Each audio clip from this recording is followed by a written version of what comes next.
नमस्कार मित्रांनो, कुण्या राजाची गतो राणी या मालिकेच्या आजच्या भागात आपण बघणार आहोत की वहिनी मधू दोघीही गुंजाला दरवाजा उघड असं म्हणत असतात. तर वहिनी म्हणतात, काय करावं या मुलीचं, अशी का दरवाजा लावून बंद झाली काय माहिती. तर तेवढ्यात लगेच कबीर येतो. तर कबीर म्हणतो, तुम्ही दोघी इथे काय करताय. त्यावर मधू म्हणते, अरे ही गुंजा बघ ना, दरवाजा उघडत नाही. क्लासमध्ये हिला कोणी बोललं का, काय झालंय काय माहिती. त्यावर कबीर म्हणतो, तुम्ही दोघी जेवणाचं बघा, मी बोलतो तिच्याशी. तर कबीर म्हणतो, गुंजा मी कबीर आहे, दरवाजा उघड बरं, काय झालंय नेमकं. मात्र गुंजाला आतमध्ये कडूआजीचे ते सर्व शब्द आठवत असतात आणि कडूआजी तिथे आली असे तिला वाटत असतं. तर गुंजा लगेच घाबरून तिच्याकडे बघत असते. तर कडूआजी म्हणत असते, गुंजे नवरा जित्ता असेपर्यंत भांगातलं कुंकू पुसायचं नाही, असे म्हणून लगेच गुंजा जोरात ओरडते. तर कबीर म्हणतो, अगं गुंजा मी आहे, दरवाजा उघड. तर लगेच गुंजा धावतच जाते आणि दरवाजा उघडते व कबीर आतमध्ये आल्यानंतर पुन्हा दरवाजा बंद करून घेते. तर कबीर म्हणतो, काय झाले गुंजा, का घाबरलीस तू एवढी. तर लगेच गुंजा म्हणते, साहेबा कडूआजी आली आपल्या जिंदगीचा खात्सा करायला, तुमचं लगीन मोडायला, माझं सपान मोडायला. तर लगेच कबीर म्हणतो, कुठे दिसली तुला कडूआजी, तुला भात झाला असेल. त्यावर गुंजा म्हणते, नाही साहेबा, मला भात झाला असता तर एक वेळ आईचा, सत्यादाचा, तुमचा एवढेच विचार माझ्या मनात असतात. मग गुंजा झालेला सर्व प्रकार कबीरला सांगते, कसे कडूआजीने तिच्याबरोबर वागणूक केली. तर लगेच कबीर म्हणतो, शांत हो गुंजा, हे मुंबई शहर खूप मोठं आहे, त्यामुळे कडूआजी आपल्यापर्यंत पोचणार नाही. कुणाचंही घर कुणाला सापडत नाही इथे. त्यावर लगेच गुंजा म्हणते, साहेबा तुमचं मुंबई शहर असेल मोठं, परंतु आपल्या नशिबाचं खोटं आहे ते काय करायचं. ते जर कडूआजीला कळलं ना तर खूप अवघड होऊन जाईल. तर त्यानंतर इकडे कबीर बाहेर टपरीवरती बसलेला असतो. तर लगेच उमेर येतो आणि त्याला चिमटा घेतो. तर कबीर म्हणतो, काय करतोयस तू, तुला कळतं का. तर उमेर म्हणतो, कसला विचार करतोय. तर कबीर म्हणतो, काय नाही रे, माझ्या भूतकाळाचा, त्या गुंजाची आजी आली. तर उमेर म्हणतो, काय. तर कबीर म्हणतो, हो, आता कसं होणार माझं लग्न, आईला दिलेली शपथ मी कशी पाळणार. त्यावर उमेर म्हणतो, तू हे लग्न फक्त शपथ वचन पाळण्यासाठीच करतोय ना कबीर. त्यावर कबीर म्हणतो, माझ्यासाठी माझे घरचे खूप महत्त्वाचे आहे. त्यावर लगेच उमेर म्हणतो, तुला एक सांगू का, प्रेम आणि विश्वासानेच नाती घट्ट होतात आणि तू तोच विश्वास तोडतोय हे तुला कळत नाहीये. तर कबीर हा उमेरकडे बघतच असतो. तर इकडे घरी मधू वहिनी म्हणत असतात. मधू वहिनींना म्हणते, वहिनी संपली ना दिवाळी, आज पाडवा झाला, उद्या भाऊबीज, आता काय फक्त कबीरचं लग्न. तर लगेच वहिनी म्हणतात, हो, हे कॅलेंडर तर नुसतं पळतंय, त्याला तर खूपच घाई झाली लग्नाची, सगळं सुखरूप झालं म्हणजे बरं. तेवढ्यात गुंजा चहा घेऊन येते. मात्र गुंजा खूप घाबरलेली असते. ती सारखी दरवाजातून डोकावून बघत असते, बाहेर कोणी आलं की काय. तेवढ्यात लगेच तिला कडूआजीचा बाहेर भास होतो. तर गुंजा लगेच जोरात ओरडते, कडूआजी. तर लगेच वहिनी म्हणतात, अगं गुंजा, कडू काय कडू, किती गोड चहा केलाय, एवढी साखर कोणी टाकतं का, तुला काही कळतं का. तर लगेच मधू म्हणते, हो गुंजा, खूपच गोड चहा झालाय. त्यावर गुंजा म्हणते, त्या इकडे, मी परत करून आणते, ते मला साखर डबल टाकली असं वाटलंच होतं, कसं काय चुकलं माझ्याकडून काय माहिती. तर लगेच गुंजा दरवाजाकडे जायला लागते. तर वहिनी म्हणतात, अगं गुंजा, दरवाजाकडे काय करते, तू चहा करायला चाललीस ना. तर गुंजा म्हणते, अहो ते आम्हाला क्लासमध्ये शिकवलंय, आता खूप फटाके वाजतायत ना, त्यामुळे एखादा फटाका घरात आला मग काय करायचं. त्यामुळे फटाके वाजेपर्यंत दिवाळी होऊस्तवर दरवाजे बंदच ठेवायचे असे सांगितलेले आहे. तर लगेच गुंजा दरवाजा लावून घेते. तर मधू म्हणते, अगं गुंजा, लावला ना दरवाजा, मग चल. तेवढ्यात बाहेरून कोणीतरी येतं आणि दरवाजा वाजवतं. तर गुंजा खूपच घाबरते. वहिनी म्हणतात, अगं गुंजा, उभी काय आहे एका जागेवरती, जा दरवाजा उघड. थांब, मीच उघडते. तर लगेच गुंजा म्हणते, नाही नाही नको, थांबा मी उघडते. तर गुंजा हळूच दरवाजा उघडून बघते तर माया व मृण्मयी आलेली असते. तर लगेच गुंजा म्हणते, तुम्ही हाय वय, या या या या आतमध्ये या. तर लगेच माया भडकते आणि म्हणते, काय या या, तुझं घर आहे का हे, आणि तू नाही बोलावलं तर आम्ही आतमध्ये येणार नाही असं होणार आहे का. चल हो बाजूला. त्यावर मृण्मयी म्हणते, अगं मम्मा, का ओरडतेस तिच्यावरती, ती लहान आहे ना. तर लगेच मधू म्हणते, वहिनी या आतमध्ये.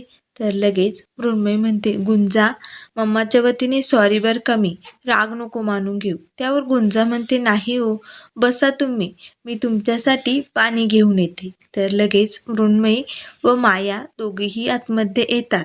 तर लगेच वहिनी म्हणतात, आता गुंजाचा उद्धार करून झाला असेल तर तो दरवाजात कोण नोकर उभा आहे त्याचा उद्धार करा.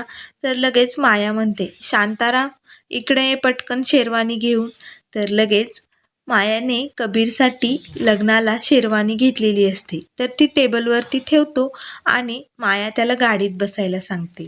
तर लगेच मधू म्हणते, मृण्मयी आई नाही आली ग, तिला माझा निरोप सांग बर का ग. तर मायाला खूपच राग येतो. माया म्हणते, इथे मी शेरवानी दाखवायला आले आणि तुमच्या काय गप्पा रंगल्याय. लगेच वहिनी म्हणतात, अगं मधू, असे कपडे आपण आधी जत्रेत जादूगार असायचा ना त्यालाच बघायचो हो की नाही, मस्त आहे बरं का पण. तर लगेच माया म्हणते, विजयाताई, तुम्हाला जर काही कळत नसेल ना क्वालिटीबद्दल तर काही बोलूच नका. तसंही तुम्हाला अशा मोठमोठ्या लग्नाला कोण बोलवत असेल म्हणा, त्यामुळे तुम्हाला अशा ड्रेसबद्दल काही माहीतच नसेल. मिडल क्लास लोक तुम्ही. बाय द वे, ही शेरवानी मी कबीरसाठी घेतली आणि या शेरवानीला पूर्ण हाताने वर्क केलेलं आहे सोन्याच्या तारांनी. आणि विजयाताई, तुम्हाला कसं कळणार, मोठमोठे बिझनेसमॅनच ही शेरवानी घालतात, त्यामुळे तुम्हाला मिडल क्लास लोकांना याचं काही महत्त्व कळणार नाही. तर वहिनी लगेच मायाकडे रागाने बघतात. तर मृण्मयी म्हणते, आत्तू, यात काही बदल करायचा असेल तर ते आपण करू शकतो. तर मधू म्हणते, अगं तुला आवडली ना.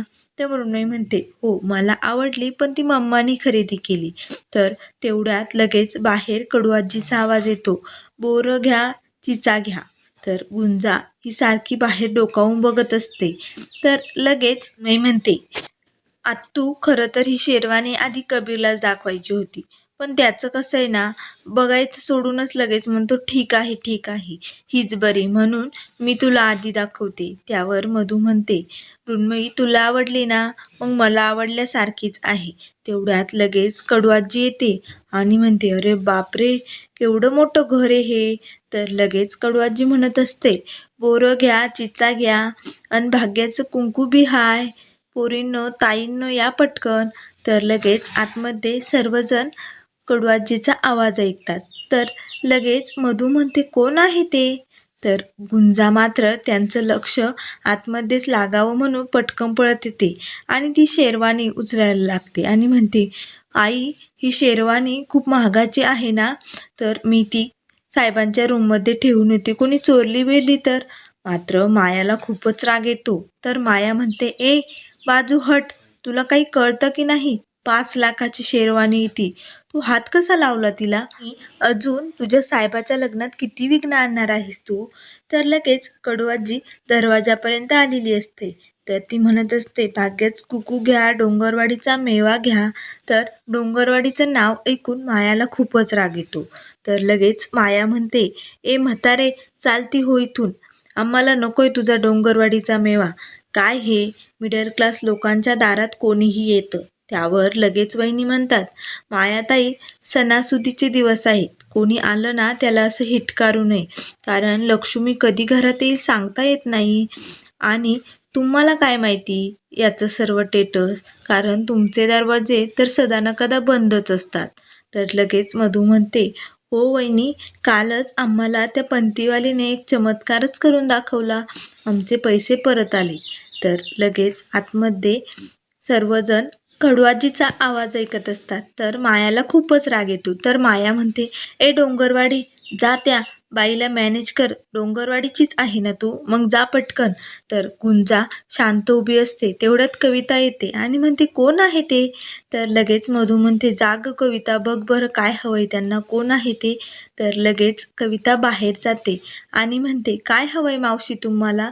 त्यावर कडूआजी म्हणते, अगं पोरी, सकाळपासून अनवाणी फिरते, टोपली पण जड झाली, माझी काहीच बोनी झाली नाही. प्लीज तू मला पाणी देशील का? काहीतरी घे ग बाई. त्यावर कविता म्हणते, हो थांबा थांबा. तर लगेच कडूआजी टोपली तिथेच ठेवून खाली बसते आणि गुंजाला कविता आतमध्ये येऊन सांगते, गुंजा त्या मावशींना ग्लासभर पाणी दे. तर लगेच कविता इथे टेबलवरती शेरवानी बघते आणि म्हणते, वाव, किती सुंदर शेरवानी आहे, किती छान. तर लगेच कविता मृण्मयीकडे बघून म्हणते, अरे बापरे, आता तर एका मुलीची खूपच मज्जा आहे, एका मुलीची आणि तिच्या नवऱ्याची लग्नात खूपच मज्जा येणार आहे. तर लगेच मृण्मयीलाही खूप हसू येत असतं, कारण कविता तिची चेष्टा करत असते. तर हे सर्व बोलणे बाहेर कडूआजी ऐकत असते. तर लगेच कडूआजी म्हणते, त्या पोराचं लगीन आहे वाटतं. म्या लावलेल्या पोराचं लगीन मी कधीच होऊ देणार नाही. या भोळ्या चेहऱ्यामागं असा लबाड माणूस दडवला होय तू.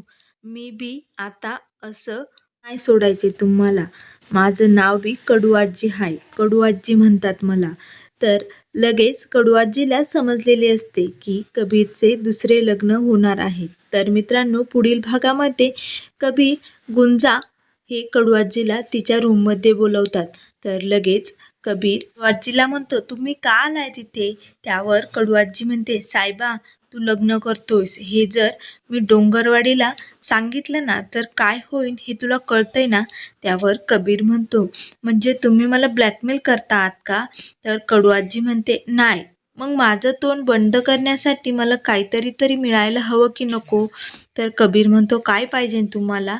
त्यावर लगेच गुंजा म्हणते, नाही कडूआजी, तुला एक दमडी सुद्धा मिळणार नाही, तुला काहीच मिळणार नाही. तर लगेच कडूआजी त्यांना धमकी देते, तोंड जर बंद करायचं नसेल तर लग्नाच्या दिवशी मुर्द्यांची रांग उभी करेल ही कडूआजी, बघच तू आता अख्खी डोंगरवाडी बोलावते की नाही इथे. तर कबीर मात्र खूपच घाबरलेला असतो. तर मित्रांनो, आता कडूआजी कबीरच्या लग्नात काय करणार हे आपल्याला लवकरच बघायला मिळेल. पुढे अशाच मालिकेंच्या अपडेट पाहण्यासाठी चॅनलला लाईक करा, सबस्क्राईब करा. व्हिडिओ पाहिल्याबद्दल धन्यवाद.